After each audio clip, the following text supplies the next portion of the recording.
네, 우리 정부가 이산가족 문제 논의를 위해 남북 적십자 회담 실무 접촉을 열자고 북한에 제의했습니다. 이산가족 상봉 정례화 등 이산가족 문제의 근본적인 해결 방안이 논의될 것으로 보입니다. 네, 취재기자 연결합니다. 신현준 기자. 네, 통일부에 나와 있습니다. 예, 1시간 전에는 제의할 예정이라고 했는데 그 사이에 제의가 이루어졌군요.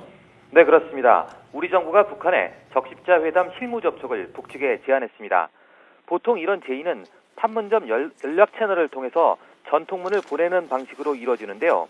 우리가 오전 11시 15분 통지문을 보냈고 북측이 곧바로 통지문을 접수했다고 통일부는 밝혔습니다.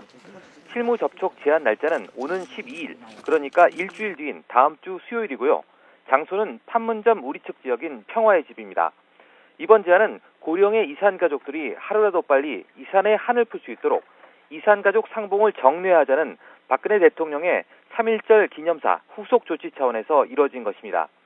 또 박 대통령이 어제 이산가족 생사 확인이나 서신 교환, 화상 상봉 등을 북한과 협의하라고 지시한 데 따른 것이기도 합니다.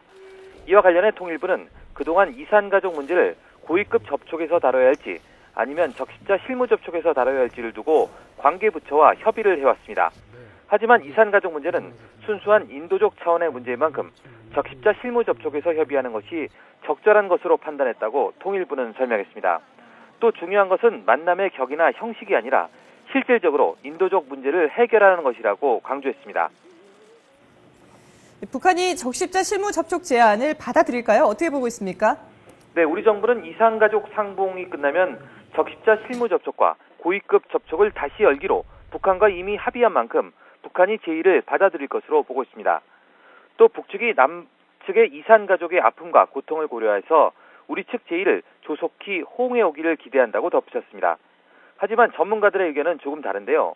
우리 측은 이산가족 상봉 정례화 문제를 다루길 원하지만 북한의 속내는 다르다는 겁니다. 북측이 원하는 것은 금강산 관광 재개나 식량, 비료 지원 등인데요. 인도적 문제가 아니기 때문에 이 문제를 적십자 실무 접촉에서 논의하기는 힘든 상태입니다. 때문에 북한이 적십자 실무 접촉과 별도로 금강산 관광 재개 같은 실무 접촉을 따로 제안하던가 아니면 이 두 가지 문제를 함께 논의할 수 있는 고위급 접촉을 역제안할 가능성도 있는 것으로 전문가들은 분석했습니다. 지금까지 통일부에서 YTN 신현주입니다.